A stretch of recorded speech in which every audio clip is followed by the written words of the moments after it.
ये खत आया है, आप लोगों ने अडयाला जेल की सिक्योरिटी देखनी है, साइन हुआ है खान साहब की तरफ से, क्या ऐसा हो सकता? देखिए मैंने ये कंटेंट नहीं पढ़े लेटर के, मैं इसके ऊपर मैं आपको लेटर दे देती हूं, आप लेटर दे दे, मैं पढ़ लेता हूं, उसके बाद ही कमेंट कर सकता हूं उसमें। ये आप रखें। लेकिन खान साहब का के सिग्नेचर्स हैं झगड़ा साहब?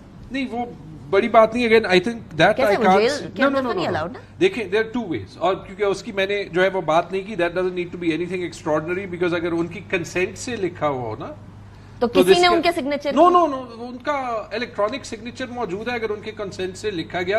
As I said I don't know one way और द अदर, लेकिन व्हाट इज क्लियर इज हां बिल्कुल खान साहब की कंसेंट से लिखा गया। उस पे शायद रऊफ हसन साहब ने बात की हो, लेकिन एज आई सेड मैंने अभी आते हुए लेटर जो है वो लिखा है, लेकिन उसमें तो कोई कंट्रोवर्सी की बात नहीं है ना। जेल वालों को क्यों सेकंड पॉइंट के अंदर लिखा गया, आप जरा पढ़े ना, 90% जो लोग हैं वो जो है वो मासूम है, तो जो 10% है अगर उनको इनकार्सरेट करके उनको जुडिशरी कर रही है ट्राई, तो फिर उसके अंदर क्या प्रॉब्लम? वैसे मेरे हिसाब से मैं आपको वैसे एक बात जी सेनेटर साहब, मैं बस ये बात बता दूं कि ये इवेंचुअली मामला घूम फिर के आए, आप जहां मर्जी से घुमाने घुमा लें, इवेंचुअली घूम फिर के आएगा इधर ही कि आपने जो आने वाले इलेक्शंस हैं वो ठीक तरह कराने हैं कि नहीं कराने। अगर नहीं कराने, आपने ठीक तरह कराने हैं, बिल्कुल चाहते हैं ठीक तरह हो, लेकिन अगर आपने आगे वाले इलेक्शंस ऐसे कराएं कि कंट्रोवर्शियल ना हो, उन्हें मसाइल ना हो, तो फिर उसके अंदर लास्ट टाइम आपने मेरे प्रोग्राम में जो बात कही थी ना, बहुत सारे इंकशाफात होने हैं, 2-2.5 महीना, 1 महीना गुजर गया, अब आप आज कोई इंकशाफ करके जाए ना। मैं क्यों इंकशाफ करूं? कौन करेगा? इंकशाफात हो रहे हैं कि नहीं हो रहे, ये आप बताएं। कौन करेगा और इंकशाफात, ये भी बता। मैं नहीं करूंगा, बाकी जिससे मर्जी से आप करवाएं, राणा साहब से करा ले, जिस मर्जी से कराएं, जावेद लतीफ साहब से करा ले।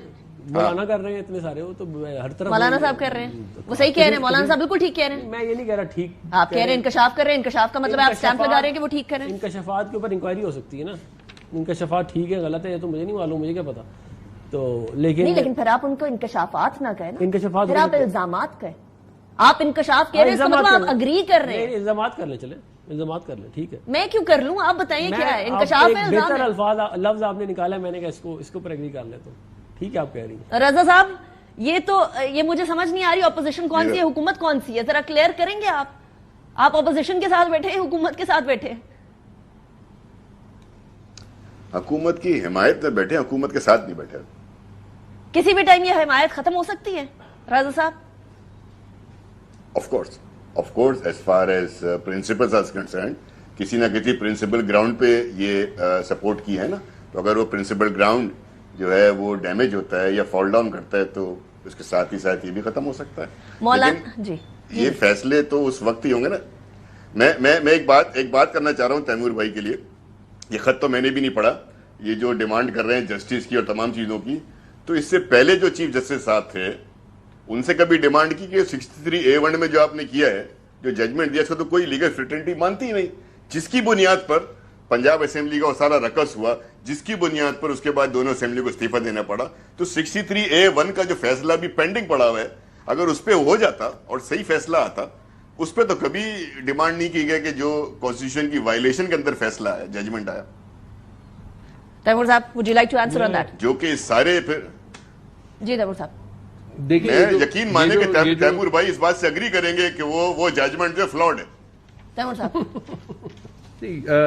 ये जो हम पीछे जाते हैं ना, वहां पे इनका जो पहले और जो एक मुतालबा होता है वो ये होता है कि नेशनल असेंबली में असद कैसर साहब ने या कासिम सूरी साहब ने जो है वो वोट ऑफ नो कॉन्फिडेंस के रूल्स को गलत इंटरप्रेट किया था। ठीक है, फर्क क्या था उस वक्त? इन्हीं जजेस को जिनके अगेंस्ट इन सब ने फिर कैंपेन चलाई, मौलाना साहब ने भी चलाई, ठीक है, उन्होंने वर्डिक्ट दिया और उस वर्डिक्ट को एक्सेप्ट करते हुए इमरान खान साहब प्राइम मिनिस्टर हाउस से निकले और उन्होंने अपना कॉन्स्टिट्यूशनल राइट ऑफ प्रोटेस्ट इस्तेमाल किया, ठीक है।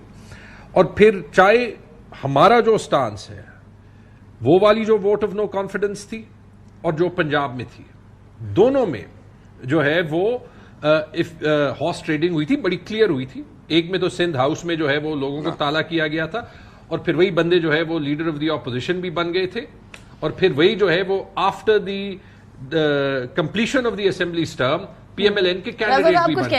रजा साहब आप कुछ कहना चाहते? आप भी कुछ कहना? मैं आपकी तरफ आऊं रजा साहब के बाद, just give me a second. जी रजा साहब, एक सिर्फ एक पॉइंट फर्क क्या है? एक मिनट, कौमी असेंबली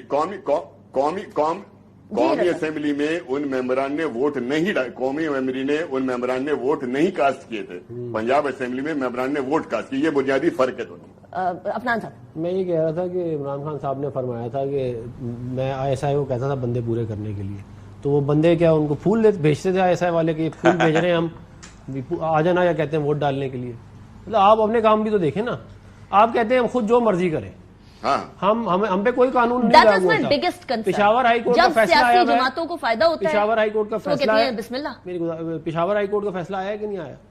सारे देखिए, आप ये नहीं कह सकते कि इस्लामाबाद हाई कोर्ट का मानो मगर पेशावर हाई कोर्ट का नहीं मानो, या आप माने या ना माने।